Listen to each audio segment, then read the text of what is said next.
I grew up in a small farming town in Texas, where power belonged to the wealthy. My family was poor, and we worked on the land of Charles Whitman, a man feared by everyone.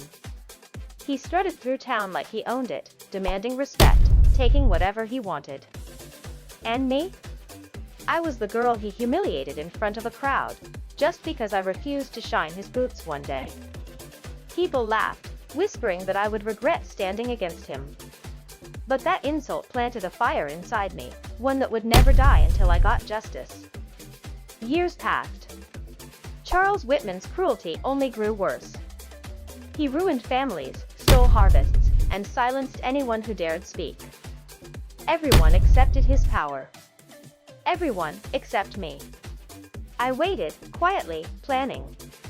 Patience became my greatest weapon. I worked hard, saved secretly, and purchased a stretch of barren land just outside Dallas. No one understood why.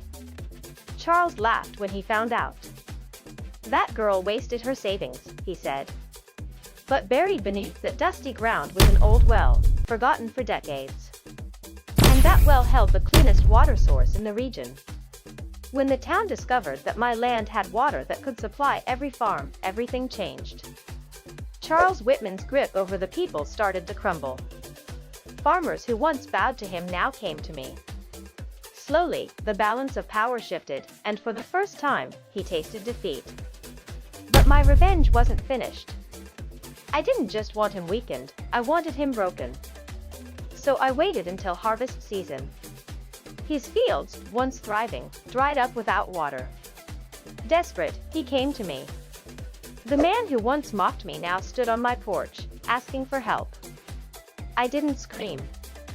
I didn't curse. I simply reminded him of the day he humiliated me, when I begged for dignity and he gave me insults. Then I handed him a contract, surrendered half of his land in exchange for water. His pride fought, but his desperation crushed him. He signed. That day, neighbors gathered, watching the mighty Charles Whitman hand over his property to the girl he once called worthless. And me? I didn't gloat. I didn't celebrate. I simply smiled, because true revenge doesn't need noise, it speaks through power.